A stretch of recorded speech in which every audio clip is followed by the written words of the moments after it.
shorts all the time, actually had created an entire film industry to service this film.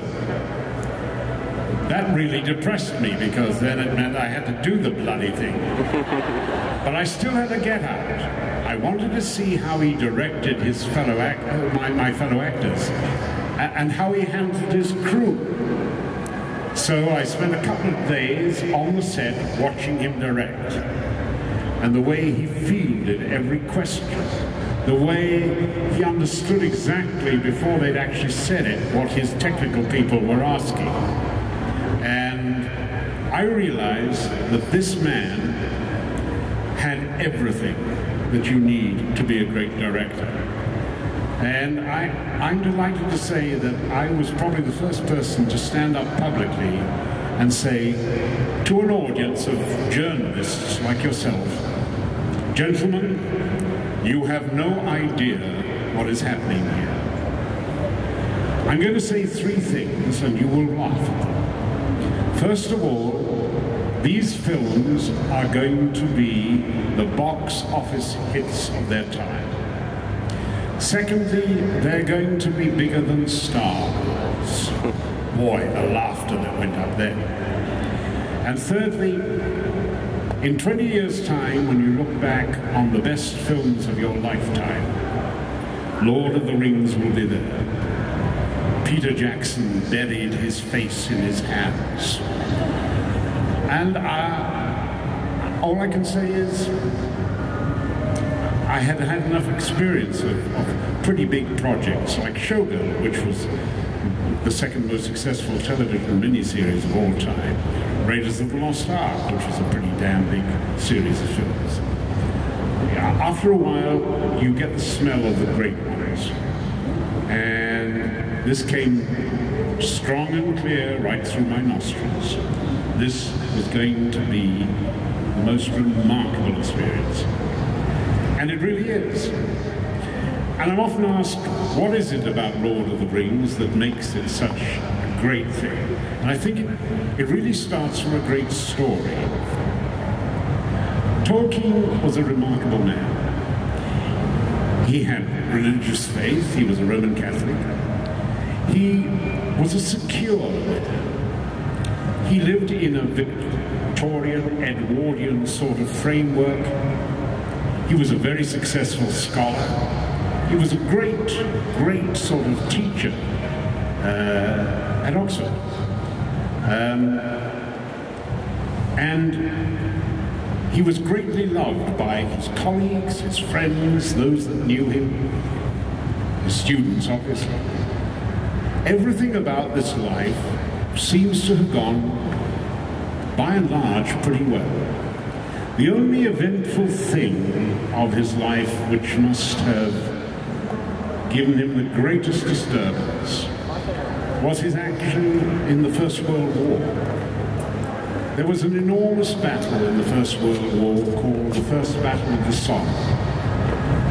On the first day of the First Battle of the Somme, the British took 100,000 casualties, 20,000 dead, 80,000 wounded.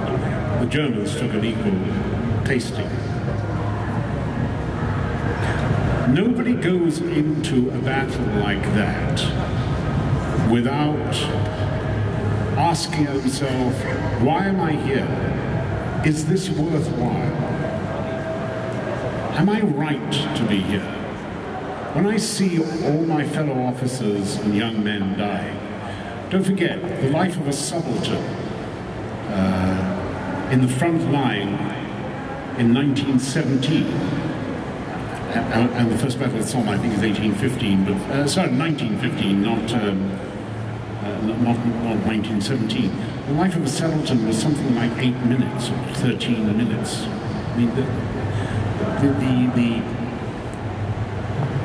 the attrition, the human attrition, was enormous.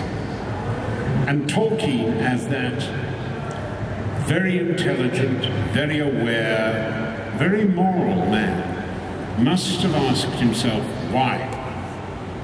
Why are we dying? Is this war right? Is it justified? And I think he came up with the answer that yes, it was.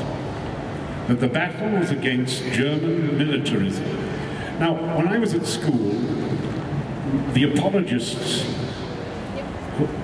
for the Second World War, for the First World War, always said, no, no, no, this was a battle of imperialists and imperialism, and it should never have been fought, and all that sort of thing.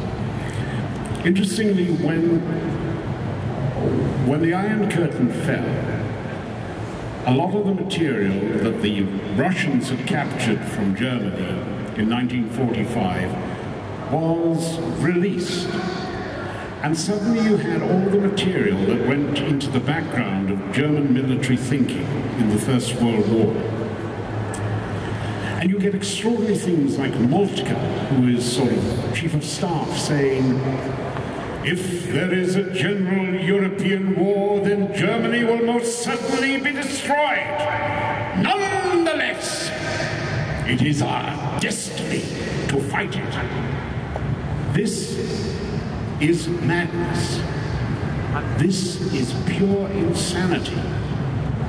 And I think at the heart of it, there was a level of insanity in German militarism that Tolkien recognized as being evil. So I think if we come back to Lord of the Rings, I think Lord of the Rings is a recognition that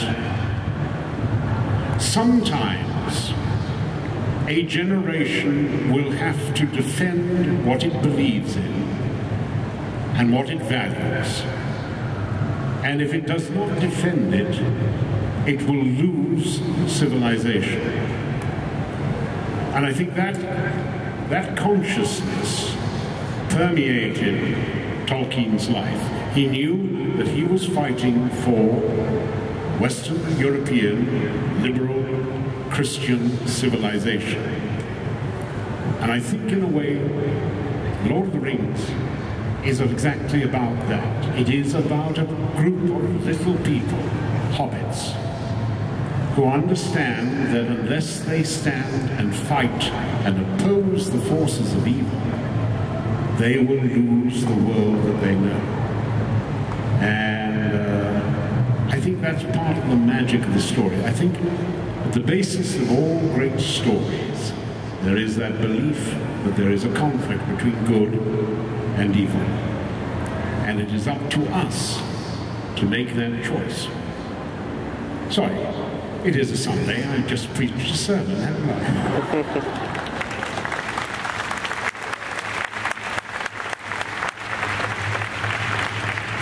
Right, so I hope that really answered your list. No. The great trick of these things is to ignore the question and answer, give the answer that you wanted to give anyway. You know. Giants. These are giant film directors, and they all have their great strengths. It's like picking one piece of music.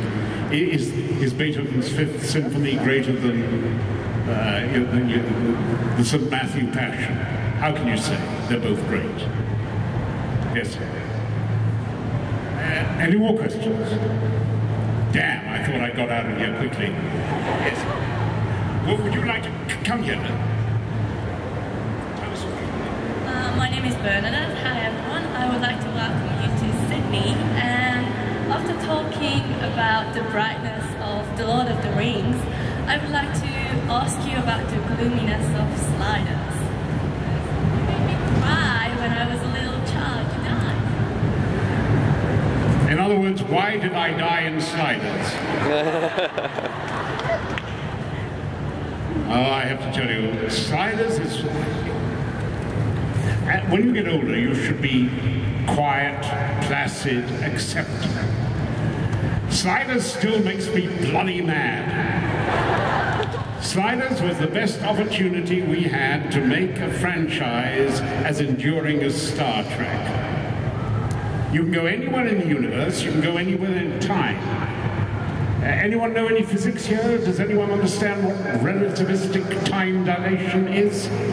Anyway, how can I put this? Well, listen, if the Earth was 10 foot further away from the sun and its orbit was 10 foot bigger, the year would be slightly longer. God, this is so hokey, it's just not true.